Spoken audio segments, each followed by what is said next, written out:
अस्सलाम वालेकुम, मैं हूं अरबाब जहांगीर। आप देख रहे हैं मेरा यूट्यूब चैनल असली खबर विद अरबाब जहांगीर। उम्मीद है तमाम देखने वाले खैरियत से होंगे। यमुना ज़ैदी ने लक्स स्टाइल अवार्ड्स में 2 अवार्ड्स हासिल किए। जो व्यूअर्स चॉइस अवार्ड था वो तो यमुना ज़ैदी को मिला ही, चूँकि फ़ैन फॉलोइंग उनकी बहुत ज़्यादा है, बहुत सारे लोगों ने उनको वोट दिया और उसके अलावा क्रिटिक्स चॉइस अवार्ड भी उनको मिला। अब जब ये अवार्ड उनको मिला है तो अब इस पर रिएक्शन भी सामने आ रहे हैं। इस पर पहले फरहान सईद का एक रिएक्शन सामने आया था, अब सजल अली का इस पर बड़ा शदीद रिएक्शन सामने आया है। और क्या उन्होंने एतराज़ात उठाए हैं, क्या उन्होंने सवालात उठाए हैं और क्या उन्होंने डिमांड्स की हैं लक्स स्टाइल अवार्ड के ऑर्गेनाइज़र से और लक्स स्टाइल अवार्ड्स की इंतज़ामिया से। इस वीडियो में डिटेल्स आपके सामने रखते हैं। आप सबको ये इल्म है कि लक्स स्टाइल अवार्ड्स जब से ख़त्म हुआ है तो कभी इसकी शफाफियत पर सवाल उठाया जा रहा है, कभी इसके मेरिट से मुतालिक बात की जा रही है, कभी ये कहा जा रहा है कि फ़लाँ को नॉमिनेट नहीं किया गया, फ़लाँ को नॉमिनेशन मिलनी चाहिए थी। किसी ने ये एतराज़ कर दिया कि ये जो बेस्ट एक्टर मेल का अवार्ड मिला वो कैसे अरसलान नसीर को और बिलाल अब्बास को मिल गया। तो गर्ज़ ये कि ये जितने मुँह उतनी बातें हैं और बहुत ज़्यादा लोग इस पर अब रिएक्ट कर रहे हैं और ये बहुत ज़्यादा लोग वो हैं जो कि सुपरस्टार्स हैं। फरहान सईद, सजल अली और उसके अलावा भी चंद नाम ऐसे हैं जिनसे मुतालिक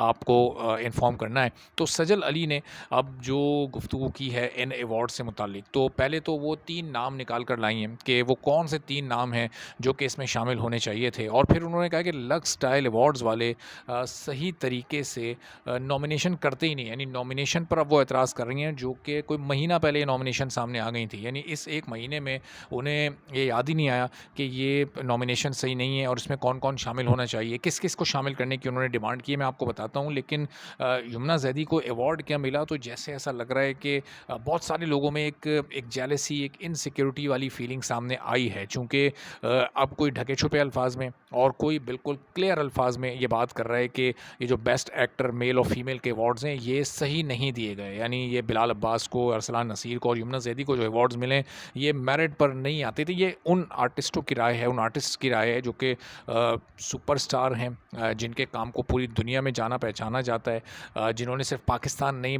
बल्कि इंडिया में और इंटरनेशनल लेवल के भी प्रोजेक्ट्स किए हुए हैं। तो ये बड़ी हैरानकुन बात है कि किस तरह से ये बात की जा रही है। अब सजल अली ये कह रही हैं कि इन अवार्ड्स में आप महविश हयात को नॉमिनेट करते और लक्स स्टाइल अवार्ड्स वाले नॉमिनेट करते। और क्यों नॉमिनेट करते कि उन्होंने लंदन नहीं जाऊँगा में बड़ी ज़बरदस्त परफॉर्मेंस दी थी। फिर वो ये कह रही हैं कि आप इसमें उष्ना शाह को नॉमिनेट करते। अब वो फ़िल्म कैटेगरी है, ये ड्रामा कैटेगरी है। बड़ी कन्फ्यूज़ लग रही हैं सजल अली ये बात करते हुए। वो और कन्फ्यूजन ये शायद इसलिए है, शायद डेस्परेशन भी है, शायद डिसअपॉइंटमेंट भी है, चूँकि खुद भी वो नॉमिनेट थीं क्रिटिक्स अवार्ड के लिए, लेकिन वो अवार्ड उनको नहीं मिल सका। सिन्फ़ आहन के लिए वो नॉमिनेटेड थीं, लेकिन ज़ाहिर है वो अवार्ड यमुना ज़ैदी ने बख्तावर की बेहतरीन परफॉर्मेंस के ज़रिए हासिल किया। तो अब ज़ाहिर है अब वो ये कह रही हैं कि उष्ना शाह को आप नॉमिनेट करते हब्स के लिए। फिर वो ये कह रही हैं कि बादशाह बेगम के लिए आप ज़ारा नूर अब्बास को नॉमिनेट करते। तो अब वो ढूँढ-ढूँढ कर वो नाम ला रही हैं जो कि इस नॉमिनेशन में शामिल नहीं थे। अब ये नॉमिनेशन पर अगर बात करनी थी तो फिर ये आपको कोई 2 हफ़्ते पहले, 3 हफ़्ते पहले करनी चाहिए थी, जब नॉमिनेशंस शॉर्टलिस्ट भी नहीं हुई थी। क्योंकि जब इनिशियल नॉमिनेशंस आई थी तो उसमें तो बहुत ही सारे नाम थे और फिर जब वो शॉर्टलिस्ट होकर 5-5 रह गईं, तो फिर आप उस वक़्त ये एतराज़ कर लेती हैं कि जी ये जो 5 नाम शॉर्टलिस्ट हुए हैं, ये मेरिट पर नहीं है। उस वक़्त आप लक्स स्टाइल अवार्ड्स वालों पर, उनकी इंतज़ामिया पर, उनके ऑर्गेनाइज़र्स पर आप उस वक़्त ये इल्ज़ाम जो अब लगा रहे हैं कि जी आपने सही अवार्ड्स नहीं दिए, उस वक़्त लगा लेते। लेकिन उस वक़्त चूँकि ये उम्मीद थी कि शायद क्रिटिक्स अवार्ड खुद उनको मिल जाए, तो उस वक़्त कुछ नहीं कहा गया। और जब अवार्ड मिल गया, अवार्ड शो ख़त्म हो गया, अवार्ड तकरीब ख़त्म हो गई, जो डिज़र्विंग लोग थे उनको सारे अवार्ड्स दे दिए गए, मेरिट पर दिए गए, लोगों के वोट्स पर दिए गए और क्रिटिक्स ने भी दुरुस्त फ़ैसले कर लिए। जब ये अवार्ड्स दे दिए गए तो अब ये शोर मचाया जा रहा है कि फ़लाँ को नॉमिनेट नहीं किया, तो फ़लाँ को नॉमिनेट नहीं किया, फ़लाँ को नॉमिनेट नहीं किया। दरअसल दिल में बात ये है कि अब ये कहा नहीं जा रहा कि जी ये बेस्ट एक्टर या एक्ट्रेस का अवार्ड तो मुझे मिलना चाहिए था।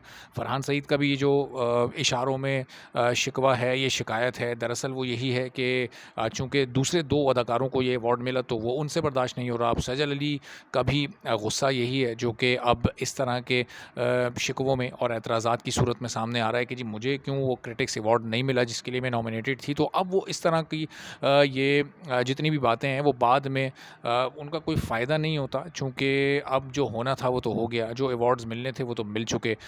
जिन लोगों को फ़ैन्स ने मुंतखब किया, वोट दिया, वो दे चुके हैं। लोगों ने ये फ़ैसला सुनाया। अब यमुना ज़ैदी को 1 नहीं 2 अवार्ड्स मिल गए, ज़ाहिर है और फिर लक्स स्टाइल के तो टोटल 5 अवार्ड्स उनको मिल चुके हैं। अब एक ट्रैक रिकॉर्ड भी होता है बंदे का। अब एक शख्स किसी की परफॉर्मेंस लोगों को पसंद आ रही है, तो अब इसमें वो क्या करे? इसमें अब जो दूसरे अदाकार हैं या तो उसके लेवल को मैच करें, उस लेवल की परफॉर्मेंस दें, या फिर और मेहनत करें उस लेवल तक आने के लिए। तो अब देखते हैं कि इस पर क्या यमुना ज़ैदी का या बिलाल अब्बास का या और किसी का कोई रिएक्शन सामने आता है या नहीं, और फिर सजल अली अपनी इस बात को यहीं पर रोक लेती हैं, फिर आगे मज़ीद कुछ इस बारे में गुफ्तगू करती हैं। तो अगर आप चैनल पर नहीं हैं तो चैनल सब्सक्राइब कर लें, बेल आइकन प्रेस कर दें, ताकि इस बारे में आपको मज़ीद भी अपडेट करते रहेंगे। इजाज़त दीजिए, अल्लाह हाफ़िज़।